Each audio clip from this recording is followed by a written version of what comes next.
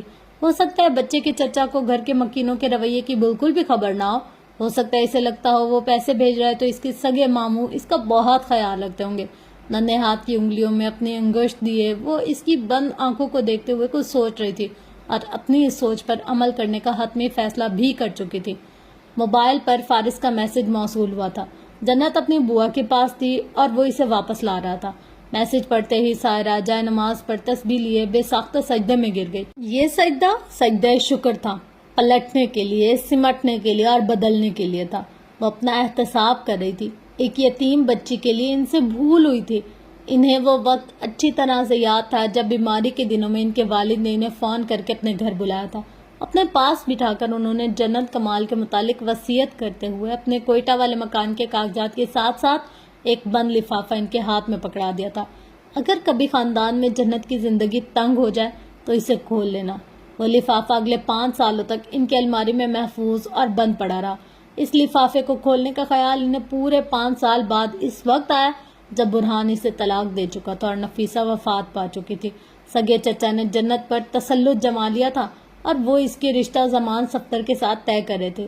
وہ جنت کے ہر معاملے میں خود کو قطعی بے بس تصور کرتی تھی، سو انہیں ایک یہی حل نظر آیا۔ بند لفافے میں ایک کاغذ تھا جس پر جمیلہ داؤد شیرازی کا نام اور شیرازی مینشن کا ایڈریس لکھا تھا۔ نیچے کہیں شیرازی انٹرپرائزز کا فون نمبر بھی تھا۔ سنہری حروف کا ایک قیمتی بزنس کارڈ جو یقیناً قریبی ساتھیوں کو عطا کیا جاتا ہے، اور چند دعوت نامے۔ ان میں ایک دعوت نامہ کسی حماد شیرازی کی سالگرہ کا تھا۔ اگلے کئی لمحوں تک وہ انہیں ہاتھ میں لیے بیٹھی رہ گئی۔ شیرازی خاندان کے ساتھ ڈاکٹر مصطفیٰ کے تعلقات کتنے درینہ اور گہرے رہے تھے اس کا اندازہ ان کارڈ سے بخوبی ہو رہا تھا۔ چونکہ شیرازی خاندان ایک نامور خاندان تھا، سو اس ایک لمحے میں کئی خبریں، کئی قصے اور کئی باتیں ان کے ذہن میں گھوم گئی تھی۔ لفافے میں ایک چھوٹا سا کاغذ تھا جس میں جمیلہ داؤد کے نام ایک تحریر لکھی تھی۔ میری نواسی جنت کمال اب آپ کی امانت ہے۔ مختصر سی عبارت، مزید کوئی حوالہ، کسی طرح کا کوئی اشارہ نہ تھا۔ پہلے پہل تو وہ کچھ سمجھ نہ پائیں، مگر پھر شام تک انہوں نے اپنے بیٹے کی مدد سے جمیلہ داؤد سے متعلق معلومات حاصل کر لی۔ جمیلہ داؤد آج کل اسلام آباد میں اپنے بیٹے کے ساتھ رہائش پذیر تھی۔ ایڈریس ملتے ہی اگلے دن وہ ملاقات کے لیے اسلام آباد ان سے ملنے چلی گئی تھی۔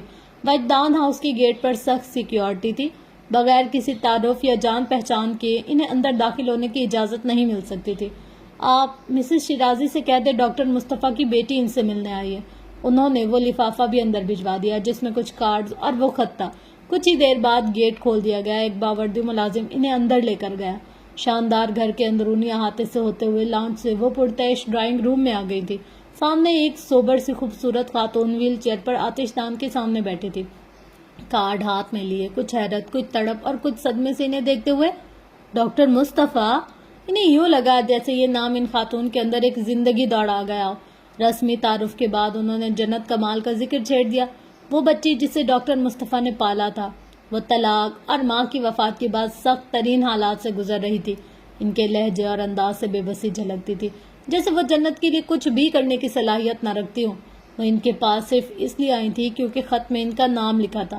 جمیلہ داؤد شیرازی نے پوری بات بہت خاموشی اور توجہ سے سنی تھی۔ کچھ دیر تک وہ خاموش نہیں، پھر جیسے انہوں نے بغیر کسی تردد کے جنت کمال کا رشتہ مانگ لیا۔ سائرہ اپنی جگہ بالکل خاموش اور ساکت بیٹھی رہ گئی۔ وہ اس لیے یہاں نہیں آئی تھی، یہ سوچ تو ہرگز نہیں آئی تھی، اور جس نوجوان کے لیے وہ خاتون رشتہ مانگ رہی تھی وہ نوجوان تو اس کا دماغ معاف ہوا۔ کتنی دیر تک وہ کچھ کہہ نہ سکی۔ ایک طرف زمان تھا تو دوسری طرف انہوں نے سر اٹھا کر جمیلہ داؤد کو دیکھا۔ جمیلہ داؤد کو کوئی معمولی خاتون تو نہ تھی، نہ ہی شیرازی خاندان کوئی عام سا خاندان تھا، اور جس کے لیے وہ رشتہ مانگ رہی تھی وہ نامور بزنس ٹائکون اعظم شیرازی کا پوتا فارس وجدان تھا۔ کتنی ہی دیر تک وہ سوچ میں گم سم بیٹھی رہی۔ بہت سی باتیں تھی، سوالات تھے، خدشے تھے، مگر چونکہ یہ راستہ، یہ گھر انہیں ان کے والد نے دکھایا تھا، سو نہ چاہتے ہوئے بھی وہ اس رشتے پر غور کرنے لگی۔ فارس وجدان ان کا پرپوزل قبول کرتے وقت انہیں لگا تھا وہ ٹھیک کر رہی ہیں، ان کی نیت میں کوئی کھوٹ نہیں، ارادے میں کوئی جھول نہیں، فیصلوں میں کوئی مطلب، کوئی غرض نہیں، لیکن فرق تھا، ہر چیز میں فرق تھا۔ ایسا رشتہ سدرا کے لیے آتا تو یقیناً وہ انکار کر دیتی، جس انسان کے ذات شبہات کے دائرے میں گھوم رہی ہو، اس کا انتخاب وہ اپنی بیٹی کے لیے ہرگز نہ کرتی۔ تاہم زمان کے مقابلے میں انہیں وہ مناسب لگا، انہوں نے ہر خیال پس پشت ڈال دیا تھا، ہر منفی سوچ کی تردید کر دی تھی، انہوں نے رسک لے لیا تھا۔ وہ اسے اپنی اولاد کہتی تھی اور بھول گئی تھی اولاد کے معاملے میں رسک نہیں لیے جاتے۔ انہوں نے جمیلہ داؤد کو جنت کے بارے میں زیادہ آگاہ نہیں کیا تھا، وہ اس کا ماضی، اس کی طلاق کی وجہ تک چھپا گئی تھی۔ سبھی معاملات طے کر کے وہ لاہور واپس آ گئے۔ 2 دن بعد نکاح رخصتی سر انجام پا گئے، اور جنت کمال اس گھٹن زدہ ماحول اور اپنے سگے رشتوں کے تسلط سے آزاد ہو کر اسلام آباد چلی گئی۔ بظاہر سب ٹھیک تھا، مگر عجلت میں کیے گئے اس رشتے کو لے کر وہ کبھی کبھار فکر مند ضرور ہو جاتی تھی۔ عمار کے سوالات، اس کا غصہ، فارس وجدان شیرازی سے متعلق ملنے والی افواہیں، قصے، کہانیاں، وسوسے، مگر وہ جیسے تیسے خود کو مطمئن کر لیتی تھی، اپنے ضمیر کے سامنے ڈٹ جاتی تھی، اپنے نفس کا ہاتھ تھام لیتی تھی اور یقیناً تھامے ہی رکھتی تھی اگر جنت گھر چھوڑ جانے والی خبر ان کو نہ ملتی۔ اس ایک لمحے میں انہیں احساس ہوا تھا کہ آگ سے بچنے کے لیے انہوں نے اسے گہرے سمندر میں دھکیل دیا تھا۔ آگاہی کا وہ لمحہ ان پر اپنی ذات کے حوالے سے بہت سی حقیقتیں آشکار کر گیا تھا۔ ان کے والد نے ایک راستہ دکھایا تھا، وہ آخری راستہ تھا، آخری آپشن، آخری چانس، آخری راہ۔ جب خاندان میں کچھ نہ رہے، کہیں نہ رہے، کوئی جگہ، کوئی مقام، کوئی آسانی، کوئی رشتہ، کوئی احساس نہ رہے، اور وہ خود کو ہر کسی سے جدا اور الگ تھلگ سمجھتی تھی، مخلص اور حساس گردان رہی تھی، مگر اب ان کے پر ادراک ہوا تھا کہ وہ بھی اسی خاندان کا حصہ تھی جس نے جنت کمال کے ساتھ زیادتیاں کی تھیں۔ انہوں نے بھی اپنا فائدہ، اپنی مصلحت، اپنی آسانی دیکھی تھی، انہوں نے بھی جنت کمال سے چھٹکارا پانا چاہا تھا۔ وہ لفافہ، وہ خط، وہ کبھی کھلنا ہی نہیں چاہیے تھا، وہ آخری آپشن صرف ایک آپشن ہی رہنا چاہیے تھا۔ وہ کتنی نادان تھی، اپنے والد کی محبت، ان کی وصیت، ان کا احسان، ان کی خواہش، ان کا امتحان سمجھ ہی نہ پائی۔ انہوں نے خود کو جنت کے معاملے میں بے بس سمجھا تھا، مگر وہ بے بس نہیں تھی۔ خاندان بھر کی ناراضگی تو انہوں نے ویسے بھی مول لے لی تھی، پھر اس کا انتخاب وہ اپنے بیٹے کے لیے کیوں نہیں کر سکی تھی؟ اگر وہ واقعی رحم دل اور حساس تھی تو جنت کمال کی جگہ ان کے اپنے گھر میں، ان کی اپنی اولاد کی زندگی میں کیوں نہیں بن پائی تھی؟ وہ اپنی کسی بھی بیٹی سے اس کا نکاح کروا سکتی تھی، عمار تو خود کہہ رہا تھا، مگر جنت کمال ایک طلاق یافتہ بانجھ لڑکی انہیں اپنی اولاد کے لیے کیوں کر قبول ہو سکتی تھی؟ یہ ایک تلخ سچائی تھی، سانپ جیسی، وجود کو گرفت میں لے کر سختی سے جکڑنے والی، ایک تلخ، ایک بے رحم سچائی۔ پورے 27 دن انہوں نے جنت کی خیریت مانگتے، اس کی واپسی کی دعا کرتے گزار دیے تھے، اور اب جب وہ مل گئی تھی تو وہ اس کا سامنا کرنے کی ہمت نہیں کر پا رہی تھی۔ شاید یہ ضمیر ہی تھا جو ذات کے آئینے کو شفاف کرتا جا رہا تھا، نیت بڑھ پڑی ہوئی غرض کی دھول مٹی کو بے دردی سے اڑاتا جا رہا تھا۔ جنت کمال ان کے والد کی امانت تھی اور انہیں لگا تھا وہ اس امانت کا پاس نہیں رکھ پائی ہیں، وصیت پر عمل نہیں ہوا ہے، اور یہ درد، یہ کسک، یہ احساس ندامت تاعمر ان کے ساتھ رہنے والا تھا۔ کھڑکیوں پر دبیز مخملی پردے گرے ہوئے تھے، کمرے میں اے سی کی ٹھنڈک تھی، ملکہ جیسی روشنی کا مدھم سا تاثر کمرے کی ہر ایک شے کو نمایاں کر رہا تھا۔ پنکھے پر نظریں جمائے چند لمحوں تک وہ بلکہ جھپکاتی رہی، پھر کوہنیوں کے بل اٹھ بیٹھی۔ ریشمی ملائم شہد رنگ بال پونی سے نکل کر چہرے کے اطراف میں اور کندھے پر ڈھیلے ہونے لگے۔ تکیے کے سہارے بیڈ گراؤنڈ سے ٹیک لگاتے اس نے بازو پھیلا کر انگڑائی لی۔ سفر کی تھکان اتر چکی تھی، نیند مکمل، ذہن کچھ حد تک پرسکون تھا، اور تب تک پرسکون ہی رہا جب تک اسے برابر میں کسی کی موجودگی کا احساس نہیں ہوا۔ بالوں کو سمیٹ کر جوڑے کی شکل دیتی اپنی جگہ سن ہوئی۔ صبح کے 3 بجے جب وہ گھر پہنچے تھے تو وہ ضد پر اڑ گئی تھی کہ اسے الگ کمرہ چاہیے، اور فارس نے یہ کہہ کر بیڈ روم چھوڑ دیا تھا کہ وہ کہیں اور سو جائے گا. اسے نہیں پتا تھا کہیں اور اصل میں وہی بیڈ روم ہے جو اس کے حوالے کیا جا رہا ہے. تو وہ اس بات پر بے حیران ہوئی تھی کہ فارس نے اتنی آسانی سے اپنا کمرہ اسے کیوں دے دیا. عقد تو اب کھلا تھا, اسے ضد کرنے سے وہ کیسے باز آ سکتا تھا. گھر اس کا, کمرہ اس کا, دروازے اس کے, کھڑکیاں اس کی. جنت کی آنکھوں میں ناگواری اور چہرے پر سختی در آئی. چند لمحوں تک بازو کی درد سے جھانکتی اس کی بند آنکھوں کو دیکھتی رہی. پھر سر اٹھا کر مدھم سی روشنی میں اطراف کا جائزہ لیا. کمرے کی سیٹنگ ویسی ہی تھی جیسی وہ چھوڑ کر گئی تھی. صرف بیڈ نما صوفہ غائب تھا جو سامنے دیوار کے ساتھ لگا ہوا تھا. اس کی جگہ 2 سنگل شاہی صوفے اور ایک کافی ٹیبل رکھی ہوئی تھی. ڈریسنگ ٹیبل پر اس کی چین, کیچر, ہیئر پنز رکھے تھے. وہ حیران ہوئی. پرفیوم, برش اور فیس پاؤڈر بھی. سفری بیگ ہنزو وارڈروب کے ساتھ موجود تھا. کسی خیال کے تحت وہ بیڈ سے اتر کر وارڈروب کی جانب بڑھ گئی. سلائڈ کر کے پٹ کھولے, دونوں ہاتھ اٹھا کر باکس گرفت میں لیا. پھر احتیاط سے دیوار گر کھڑکی کے پاس پنجوں کے بل بیٹھ گئی. پردہ ہلکا سا سرکا, اس نے باکس کھول دیا. تیز روشنی کی لکیر نیم تاریکی کو چیرتی ہوئی بیڈ تک پہنچ گئی. سویا ہوا وجود ذرا سا کسمسایا کہ روشنی سیدھا بند آنکھوں پر پڑ رہی تھی. وہ کچھ بے قراری سے اپنی چیزوں کو الٹ پلٹ کر دیکھنے لگی. خط, ڈائریز, تلوار, گھڑی, چاندی کی زنجیر, ننھا سا لاکٹ, کارڈز, اسٹیکرز, تصاویر. صد شکر کہ اس کی ہر ایک شے سلیقے اور حفاظت سے موجود تھی. اس نے اپنے نانا کی تصویریں باہر نکالی. نم آنکھوں سے انہیں دیکھا, انہیں چھوا, پھر سینے سے لگایا. کچھ دیر تک وہ اسی پوزیشن میں بیٹھی رہی. پھر تسلی کر کے باکس الماری میں رکھنے کے بعد مڑی اور اپنی جگہ رک گئی. بیڈ پر پشت کے بل آڑے ترچھا لیٹا فارس ذرا سا سر اٹھائے اسے ہی دیکھ رہا تھا. آنکھیں ابھی بھی نیند سے بوجھل اور دوبارہ بند ہونے کو مکمل بے قرار تھی. وہ جنت کا چہرہ دیکھ چکا تھا. وہ شدید غصے میں لگ رہی تھی. میں نے تم سے کہا تھا مجھے روم شیئر نہیں کرنا. گیسٹ روم کا اے سی ٹھیک سے کولنگ نہیں کر رہا.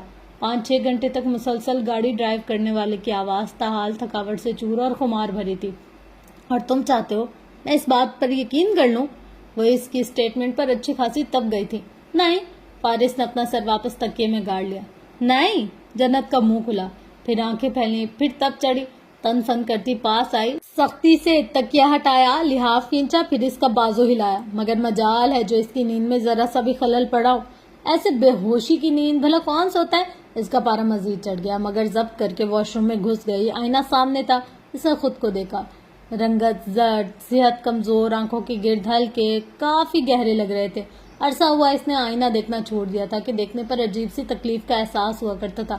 لیکن اب جب خود کو دیکھا تو ادراک ہوا وہ اپنا خیال واقعی نہیں رکھ رہی تھی. بوا ٹھیک ہی کہتی تھی. وہ زندگی سے بھٹک گئی تھی, اپنے آپ سے بے پرواہ ہو گئی تھی. کچھ ہی دیر میں وہ فریش ہو کر باہر آئی تھی. ایک کڑی نگاہ سوئے ہوئے وجود پر خود ہی اپنی ہمت بڑھائی, مضبوطی سے پکڑے ارادے باندھے. کمرہ تو وہ بالکل شیئر نہیں کرے گی, بالکل بھی نہیں. اب فارس وجدان کی مرضی نہیں چلے گی. نہ تو وہ اس کی دھمکیوں کا اثر لے گی اور نہ اس کی روب میں آئے گی. اس نے سوچا وہ مسز شیرازی کے کمرے میں شفٹ ہو جائے گی. ہاں, یہ ٹھیک رہے گا. فارس سے کیا بعید گیسٹ روم کا اے سی خراب کر دے. وہ منصوبہ بناتی سیڑھیاں اتر ہی رہی تھی کہ اطراف کا جائزہ لیتی جا رہی تھی. انڈور پلانٹس میں ابھرتی ہوئی خاموش زندگی, سفید ٹائل سے چھلکتا سیلنگ کی روشنیوں کا عکس, سمٹے ہوئے مخملی پردوں کے اس پار نظر آتا باہر کا پرفسوں منظر, سوئمنگ پول کا ساکت پانی اور آسمان کا نیلا رنگ. مسز شیرازی کہاں ہے؟ وہ اپنے اسٹوڈیو میں. ملازمہ اس کے ساتھ مؤدب سی کھڑی ہو گئی تھی. میم آپ ناشتہ کر لیجئے. ایک ہاتھ سے ڈائننگ ہال کا راستہ دکھاتے اس نے بہت ادب سے سر جھکا کر کہا تھا.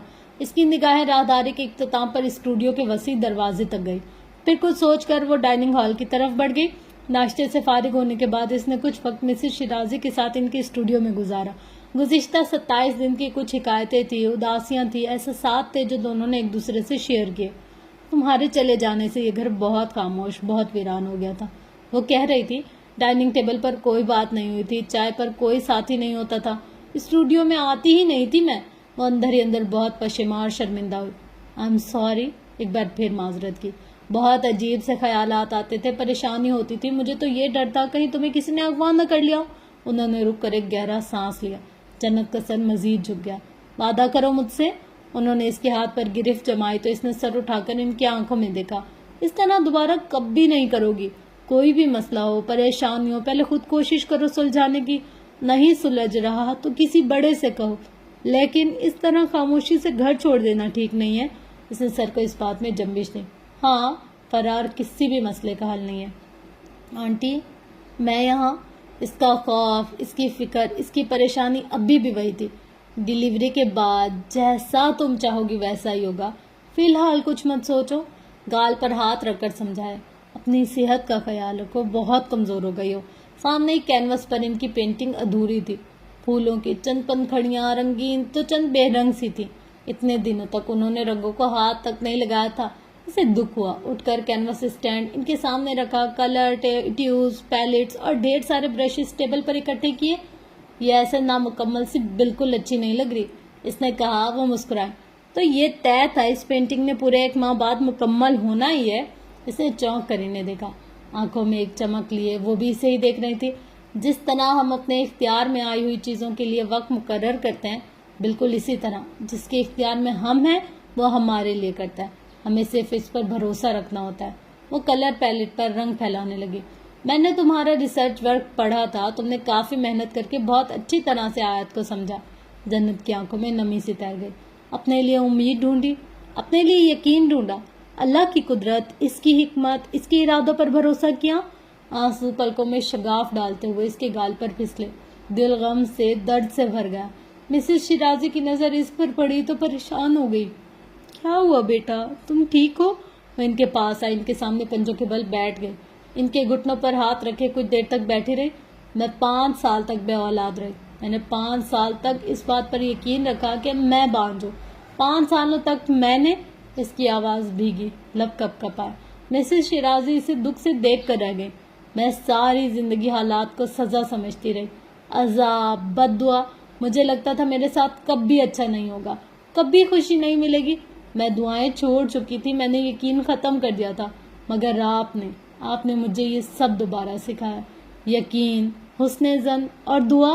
اور پھر اللہ نے میری سنی، اللہ نے آپ کی سنی، اللہ نے آپ کو سبب بنایا تاکہ میں اس اذیت سے نکل سکوں۔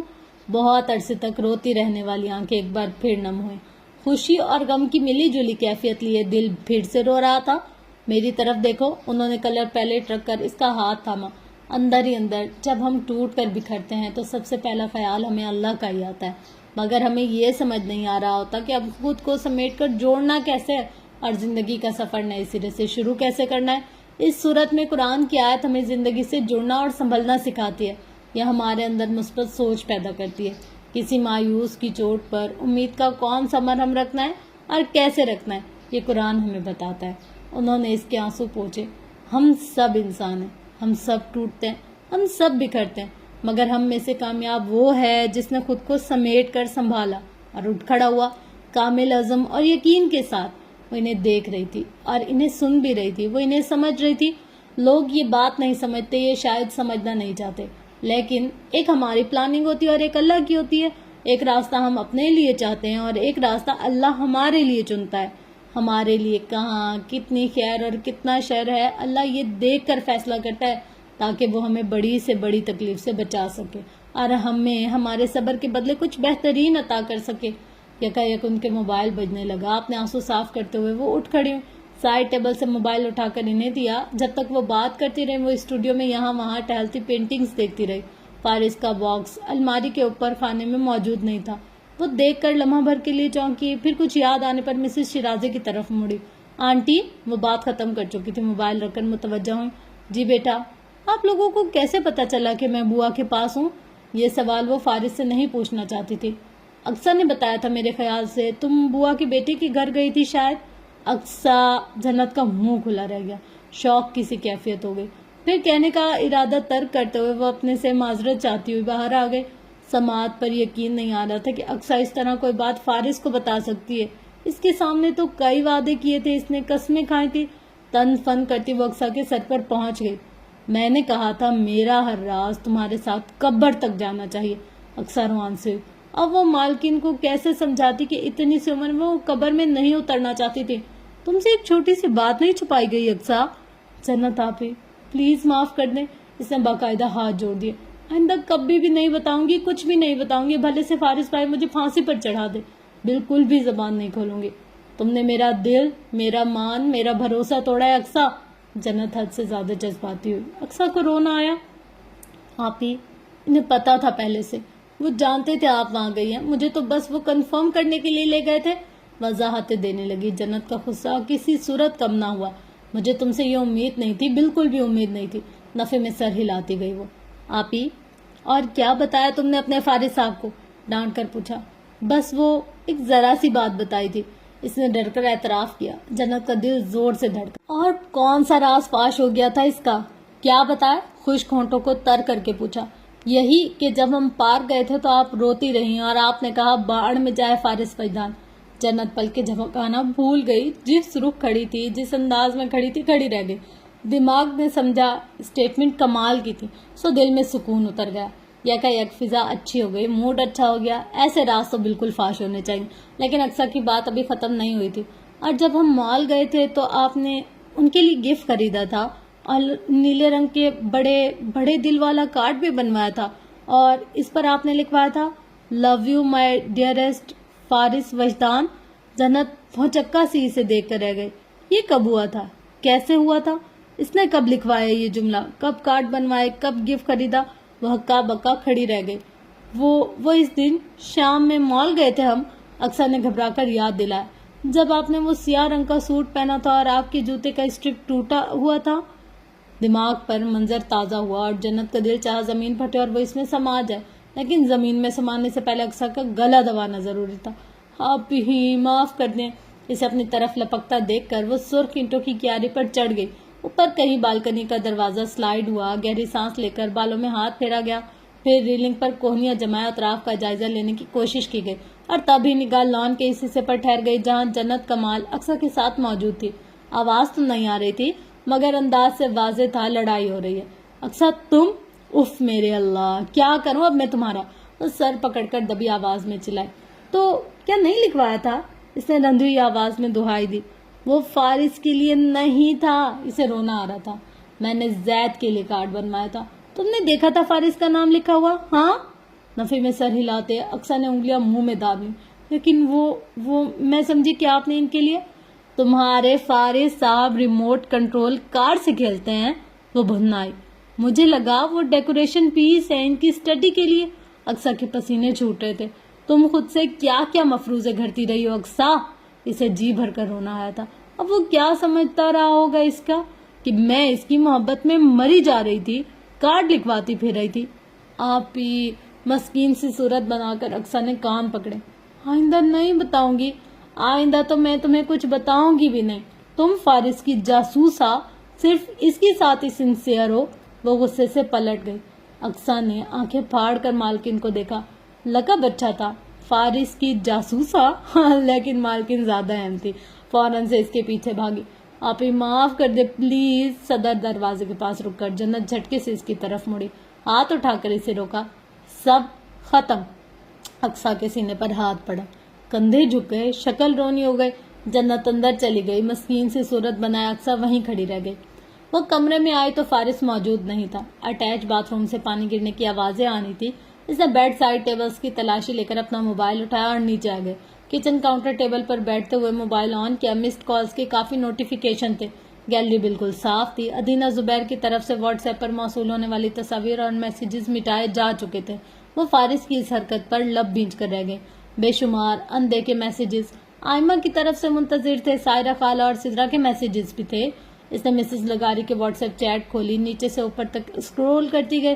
کتنے گڈ مارننگ، کتنے گڈ نائٹ کی عبارتیں تھی، سوال تھے، پھول اور رنگ برنگے دل تھے، ریکارڈنگز تھی۔ وہ ایک ایک کر کے سنتی گئی۔ زید کی باتیں، اس کے قصے، دوستوں کی لڑائی، اپنی ننھی بہن کی شرارتیں، ماں سے ناراضگی اور فارس کی شکایتیں تو اتنی تھیں کہ بس وہ سنتی گئی اور حیران ہوتی گئی کہ اس کی طرف سے اوکے فائن ڈونٹ وری جیسے مختصر میسیجز بھی بھیجے گئے تھے۔ آخری ریکارڈنگز میں وہ منگنی کی انگوٹھی کے بارے میں پوچھ رہا تھا۔ ایک نیلے رنگ کی تھی اور دوسری گلابی رنگ کی۔ فارس نے گلابی رنگ والی انگوٹھی کو ڈن کر کے وہ نمبر بلاک کیا ہوا تھا اور وہ اپنی جگہ ششود سی بیٹھی تھی۔ سمجھتا کیا یہ خود کو؟ تڑپ کر نمبر ان بلاک کیا، زید کو ریکارڈنگ بھیجی، شکریہ ادا کیا، معذرت بھی کی کہ وہ اس سے بات نہیں کر سکی، پھر آئمہ کے میسیجز کا جواب دیا۔ اسی وقت اس کی کال آ گئی۔ او مائی گاڈ جنت، تم کہاں سے زندہ ہو گئی؟ وہ خفیف سا ہنس دی۔ فارس بھائی نے بتایا تھا تم اپنے میکے گئی ہوئی ہو۔ ہاں، وہ میں خالہ کی طرف تھی، کھنگار کر کہا، ساتھ ہی گلے میں پانی اونڈیلا۔ مجھے تو پورا شک تھا لڑ کر گئی ہوگی، اس لیے فارس بھائی اداس پھر رہے تھے۔ پانی پیتے ہوئے جنت کو زور کا اچھو لگا، کھانستے ہوئے گلاس ٹیبل پر رکھا۔ اداس پھر رہے تھے؟ صدمہ! مسئلہ ہو گیا کیا؟ آئمہ کی آواز میں شرارت تھی۔ مسئلہ تو کوئی نہیں تھا، وہ گھبرائی۔ او کم آن جنت، شاید تم بھول رہی ہو، میری ایک عدد بھابھی بھی ہیں، اور وہ جب بھی میکے جاتی ہیں 1 ہفتے سے زیادہ نہیں رہتی۔ بھائی پہنچ جاتے لینے، لیکن ایک بار جب ان دونوں کی لڑائی ہو گئی تو بھابھی پورا مہینہ میکے نہیں تھی، وہ بتاتے ہوئے ہنسی۔ اور جنت نے بے ساختہ اپنی پیشانی کو چھوا۔ یہ آئمہ کتنی پہنچی ہوئی چیز تھی۔ ہاں مگر ایسا نہیں تھا۔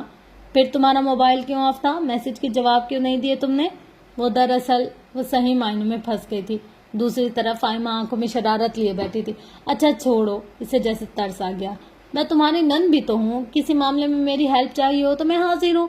میں تو اپنی بھابھی کا پورا ساتھ دیتی ہوں، ناراض ہو کر جب میکے جاتے ہیں تو ان کی تیاری میں خود کرواتی ہوں، بھائی کی ساری خبریں بھی میں پہنچاتی ہوں، کہاں سے آ رہے ہیں اب کہاں جا رہے ہیں، کیا کھا رہے ہیں، کتنے اداس ہیں یا کتنے خوش نظر آ رہے ہیں، سب۔ تمہارا کوئی علاج نہیں ہے، جنت ہنستی۔ آئمہ کو بات کر کے اچھا لگا تھا، عجیب سی انسیت ہوئی تھی اسے جنت سے۔ شام کا کیا پلان ہے؟ کہیں باہر چلیں؟ وہ اپنی روزمرہ کی روٹین، پڑھائی اور آخری سیمسٹر کا رونا دھونا شیئر کرنے کے بعد پوچھ رہی تھی۔ جنت کو مسز شیرازی کے ساتھ کچھ وقت گزارنا تھا، پھر طبیعت بھی کچھ ٹھیک نہیں تھی، اس لیے معذرت کر لی۔ میں خود بتاؤں گی تمہیں، پھر پلان کریں گے کچھ۔ آئمہ سے بات کرنے کے بعد کچھ دیر تک سائرہ خالہ کو سوچ کر فکر مند ہوتی رہی۔ کئی بار کانٹیکٹ نمبر ملا اور ہر بار کال کرتے کرتے رک جاتی تھی۔ ان ہی الجھنوں میں گھری بیٹھی تھی کہ زید اپنی ننھی بہن کا ہاتھ تھامے اسکول یونیفارم میں ہی اسکول سے واپسی پر سیدھا اس سے ملنے آ گیا تھا۔ وہ بہت خوش تھا۔ بچے مسز شیرازی سے مل کر اور ان کی پینٹنگز کا نظارہ کر کے آئے تو وہ کچن میں تھی، اپنے ننھے مہمانوں کی خاطر مدارت میں ہلکان ہوتی وہ ڈائننگ ٹیبل پر پلیٹیں رکھ رہی تھی جب اس نے فارس وجدان کو سیڑھیاں اترتے دیکھا۔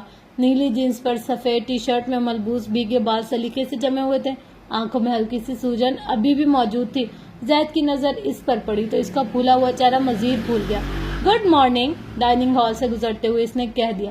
گڈ آفٹر نون کہو، جنت کے منہ سے بے ساختہ نکلا۔ موصوف نے کلائی موڑ کر وقت دیکھا، پھر پیشانی مسلی جھک کر پلیٹ سے فرینچ فرائز اٹھائے اور راہداری کی طرف بڑھ گیا۔ شکایتوں کی پٹاری کھل گئی تھی۔ زید شروع ہو گیا۔ کہتے تھے آپ گھر پر نہیں ہیں، کبھی کہتے تھے آپ سو رہی ہیں، کبھی کہتے تھے آپ بیزی ہیں۔ میں نے آپ کو کارڈ بھی لکھا تھا، کینڈی بھی بھیجی تھی، میں سوزی کو بھی لایا تھا، انہوں نے مجھے ڈانٹ دیا۔ جنت نے بڑی مشکل سے اسے سمجھا بجھا کر اس کا غصہ ٹھنڈا کیا۔ اس دن ہم باہر کھیل رہے تھے، انہوں نے میرا فٹ بال مجھے واپس نہیں کیا۔ یہ ایک اور قصہ تھا۔ جنت نے کچھ حیرت سے اسے دیکھا۔ یہ تو وہ بھی نہیں جانتی تھی کہ فارس بچوں سے بھی الجھ پڑتا ہے، مگر ایسے الجھتا ہوگا کہ اس کی توقع نہیں تھی اس کو۔ آپ کو یہ بھی تو بتانا چاہیے تھا کہ فٹ بال میرے سر پر لگا تھا۔ فارس کی آواز پر جہاں زید چونکا، وہاں اتنے قریب سے اس کی آواز آنے پر وہ گڑبڑائی تو اس کی کرسی کے پیچھے بہت قریب سے جھکا ہوا تھا۔ ہاتھ بڑھا کر زید کی پلیٹ سے فرینچ فرائز اٹھا لیے۔ زید نے لڑاکا عورتوں کی طرح کیناتوز نظروں سے اسے گھورا، پھر اپنی پلیٹ پر دونوں ہاتھ رکھ لیے کہ اب اٹھا کے دکھاؤ۔ اس کی ننھی بہن بڑے مزے میں تھی، پرتجسس نگاہوں سے کبھی بھائی کو کبھی فارس کو دیکھتی، پھر دوسرے نوالے کے لیے منہ کھول کر جنت کی طرف رخ کر لیتی۔ وہ جیب میں والیٹ رکھتا باہر چلا گیا۔ مجھے یہ بالکل بھی ذرا سا بھی اچھے نہیں لگتے، زید نے 1000 بار کہے جانے والا جملہ ایک بار پھر دہرایا۔ وہ گہری سانس لے کر رہ گئی۔ وہ کچن کاؤنٹر پر موبائل ہاتھ میں لیے بیٹھی تھی جب صدر دروازے سے اندر داخل ہوتے ہی فارس وجدان کچن میں آ گیا۔ بچوں کے جانے کے بعد وہ ابھی اسے اکیلے نظر آئی تھی۔ کیسی ہو؟ اس نے فریج سے پانی کی بوتل نکالتے ہوئے پوچھا، آواز بھاری، لہجہ ٹھہرا ہوا۔ جیسی بھی ہوں، تمہیں اس سے کیا؟ فارس موبائل پر خود کو مصروف ظاہر کرتے اپنا غصہ نکالا۔ خیر سے اب تم یہ تو نہیں کہہ سکتی؟ جنت نے سر اٹھا کر ایک سلگتی نگاہ اس پر ڈالی۔ کہہ سکتی ہوں، بالکل کہہ سکتی ہوں، دانت پیس کر جواب دیا۔ فارس نے رک کر اسے دیکھا۔ وہ موبائل پر نظریں جمائے خود کو مصروف اور بے نیاز ظاہر کر رہی تھی، مگر آنکھوں میں غصہ صاف نظر آ رہا تھا۔ وہ اس کی موجودگی پر قطعاً خوش نہیں لگ رہی تھی۔ کیا ہم بات کر سکتے ہیں؟ کوئی بھی جواب دیے بغیر اس نے سر اٹھا کر یہاں سے وہاں دیکھا۔ کچھ اور نظر نہ آیا تو کٹنگ بورڈ پر پیاز اور چھری رکھی ہوئی نظر آ گئی۔ فوراً سے آستین چڑھا کر شروع ہو گئے۔ خیال تھا جب وہ اسے مصروف دیکھے گا تو کوئی بات نہیں کرے گا، مگر یہ اس کی خام خیالی تھی۔ فارس عین اس کے پیچھے آن کھڑا ہوا۔ میں طلاق بھی نہیں دینا چاہتا اور چاہتا ہوں کہ تم کورٹ بھی نہ جاؤ۔ اس کے لیے مجھے کیا کرنا چاہیے؟ جنت کی دھڑکنیں تھم گئی، سماعت پر یقین نہیں آیا۔ گردن موڑ کر اس نے فارس کو صدمے سے دیکھا۔ وہ اس کے پیچھے بے حد قریب کھڑا تھا۔ اتنا قریب کہ وہ اس کے کپڑوں سے اٹھتی مردانہ کلون کی خوشبو بآسانی محسوس کر سکتی تھی۔ مذاق اڑا رہے ہو تم میرا؟ خواہش کا اظہار کر رہا ہوں۔ غلط انسان کے سامنے غلط خواہش کا اظہار کر رہے ہو۔ رخ بدل کر وہ پھر سے پیاز کاٹنے لگی۔ میں اپنے بچے کی ماں سے بات کر رہا ہوں۔ جھک کر سرگوشی کی۔ جنت کے ہاتھ ساکت ہو گئے، دھڑکن تیز ہو گئی، پھر سنبھل کر لب بھینچ کر اسے دیکھا، گویا اپنے بچے کے لیے اس رشتے کو بحال کرنا چاہ رہے ہو۔ نہیں، یہ کام میں صرف تمہارے لیے کرنا چاہ رہا ہوں۔ وہ دم سادے اگلے کئی لمحوں تک ایک ہاتھ میں چھری دوسرے ہاتھ میں پیاز لیے کھڑی رہ گئی، یوں جیسے یقین کرنا چاہ رہی ہو اس سے یہ بات فارس وجدان نے کی ہے۔ اچھا مذاق ہے یہ، اذیت سے بڑبڑا کر رخ بدل گئی۔ مگر میں تو سنجیدہ ہوں۔ چھری پٹک کر اس نے رخ بدلا۔ مجھے ہرگز نہیں پسند کوئی مجھ پر ترس کھائے۔ اس کی آواز تیز ہوئی۔ تمہیں لگتا ہے میں تم پر ترس کھا سکتا ہوں؟ اس نے جنت کی آنکھوں میں جھانکا۔ وہ دم سادے کھڑی رہی۔ کیوں کر رہے ہو یہ سب؟ اس نے ضبط کر کے تحمل سے پوچھا۔ بتایا تو ہے تمہارے لیے کر رہا ہوں۔ میرے لیے؟ اسے سخت نظروں سے دیکھتے اس نے انگلی سے اپنی طرف اشارہ کیا۔ برداشت کی ایک حد ہوتی ہے اور وہ حد اس لمحے ختم ہو گئی تھی۔ تمہارا دل چاہے گا تو تم نگاہ کو کاغذ تک رکھو گے، پھر میرے احساسات کی فکر کے بغیر اپنا جائز حق بھی وصول کر لو گے۔ تمہاری مرضی تم مجھے ساتھ رکھو، تمہاری مرضی تم مجھے طلاق دے دو، سب تمہارے اس دل کے گرد گھوم رہا ہے۔ اس نے فارس کے سینے پر انگشت شہادت ٹھونکی۔ اور تم کہہ رہے ہو میرے لیے کر رہے ہو؟ روح کا درد آنکھوں سے کیسے جھلکتا ہے، اذیت لفظوں میں کیسے اترتی ہے، آواز کیسے جھلکتی ہے، یہ اس لمحے فارس وجدان نے جانا تھا۔ تم کسے بیوقوف بنا رہے ہو، مجھے یا خود کو؟ بظاہر مضبوط لہجہ، مضبوط آواز، مگر وہ اس کی اندر کی توڑ پھوڑ کو اپنی آنکھوں سے دیکھ رہا تھا۔ میں نے ایک بات کی ہے، اس نے سنجیدگی سے کہا۔ اقرار یا انکار کا اختیار تمہارے ہاتھ میں ہے، جیسے میں نہیں جانتی کہ تم اختیار چھیننے میں کتنے ماہر ہو۔ وہ آنکھوں میں دکھ اور پچھتاوا لیے اسے دیکھ کر رہ گیا۔ بہت سی باتیں وہ نظر انداز کر گیا تھا، بہت سی الجھنیں اسے یاد نہیں رہی تھی۔ گرہ سخت تھی، اب سخت ترین ہو گئی تھی۔ وہ اس کے خدشات کی تہہ تک اب پہنچا تھا، اس کی پریشانی کو جیسے اب سمجھا تھا۔ جنت کا یقین ٹوٹا تھا، اس کا اعتماد بکھرا تھا۔ اس نے یہاں اس گھر میں رویے کی اذیت سہی تھی، بے رخی کو جیا تھا۔ وہ اتنی جلدی اور اتنی آسانی سے اسے موقع نہیں دے سکتی تھی۔ اس کا خوف بجا، اس کی پریشانی جائز تھی۔ میں نے صرف ایک چانس مانگا ہے، میرے پاس تمہیں دینے کے لیے کچھ نہیں ہے۔ مڑ کر وہ ایک بار پھر پیاز کاٹنے لگی۔ اس کے پیچھے وہ خاموش کھڑا رہا۔ وہ کہنا چاہتا تھا تسلی یا مداوے کا ایک لفظ ہی صحیح، مگر لفظوں کی قلت تھی اور ہمت تو صفر ہو چکی تھی۔ وہ الٹے قدموں پیچھے ہٹا، جیبوں سے ہاتھ نکالے اور کچھ بھی کہے بغیر چلا گیا۔ جنت نے چھری رکھ دی، کنارے پر ہاتھ جمائے، سر جھکا گئی، آنسو بہنے لگے۔ اپنے آپ کو کسی نئے غم سے بچانے کے لیے اس نے پیاز کاٹنا شروع کی تھی، مگر اندر تک وہ پھر بھی کٹ گئی تھی۔ سارا دن خود سے الجھتے رہنے کے بعد شام تک سائرہ نے ہمت کر کے جنت کو کال کی تھی۔ انہیں ڈر تھا وہ کال ریسیو نہیں کرے گی، مگر اس نے کر لی تھی۔ السلام علیکم خالہ۔ اس کی آواز کمزور نہیں تھی، مگر جانے کیوں انہیں لگا جیسے جنت کمال کو مخاطب ہونے میں دقت کا سامنا کرنا پڑ رہا ہو۔ وعلیکم السلام۔ اتنی ہی مشکل انہیں ہوئی، اتنی ہی دقت، اتنی صحبتوں کے مراحل سے گزرنا پڑا تھا انہیں۔ اب وہ کیا کہیں اس سے، کس بات کا شکوہ کریں، کس امر پر خفگی دکھائیں، کیسے پوچھے اس نے گھر کیوں چھوڑا، ان سے رابطہ کیوں نہیں کیا، اپنے مسئلوں سے آگاہی کیوں نہ دی۔ وقت پوچھنے کا نہیں رہا تھا، اب اعتراف کی ساتھ تھی۔ مجھے معاف کر دو، کس قدر ہمت سے انہوں نے کہا تھا، اور دوسری طرف ایک صدمے بھری خاموشی چھا گئی۔ کس بات کی معافی خالہ؟ معافی تو مجھے مانگنی چاہیے، میں نے آپ سب کو پریشان کر دیا۔ موبائل کان سے لگائے، نفی میں سر ہلاتے ہوئے انہوں نے دوپٹے کے پلوں سے آنسو پونچھ لیے تھے۔ تم مجھ سے ناراض تھی، تم نے گھر چھوڑ دیا، لیکن مجھ سے بات نہیں کی۔ نچلا لب کاٹتے ہوئے وہ ذرا شرمندہ ہوئی۔ میں آپ پر بوجھ نہیں بننا چاہتی تھی، پہلے بھی میری وجہ سے آپ کو بہت پریشانی اٹھانی پڑی۔ سائرہ خالہ کا دل کٹ گیا۔ میں آپ کے پاس آ جاتی تو خاندان کے لوگ، وہ کچھ کہتے کہتے چپ ہو گئے۔ آپ کے لیے اور مسئلے کھڑے ہو جاتے خالہ۔ مشکل ترین حالات میں بھی وہ ان کی فکر کر رہی تھی، ان کے دل کا غم اور زیادہ بڑھ گیا تھا۔ میں نے تمہیں زبان سے بچانا چاہا، میں بھی صرف اسی سے بچنا چاہتی تھی۔ اس نے یوں کہا جیسے اس کے خواب نہیں تھے، خواہشات نہیں تھی۔ ایک غیر امین ٹھکانے سے وہ ایک امان والی جگہ پہنچ گئی تھی۔ اسے گھر نہیں چاہیے تھا، زندگی نہیں چاہیے تھی، دوری چاہیے تھی، خاندان سے، رشتوں سے، اذیتوں سے، تکلیفوں سے، طنز اور تانوں سے، اور ان سزاؤں سے جو کتنے سالوں سے وہ جھیل رہی تھی۔ اور تو کوئی خواہش تھی ہی نہیں اس کی۔ اس نے ظاہر کیا وہ تو کسی شے کی طلب ہی نہ رکھتی تھی۔ اب وہ تمہیں خوش دیکھنا چاہتے تھے۔ ان کی آواز لرز رہی تھی۔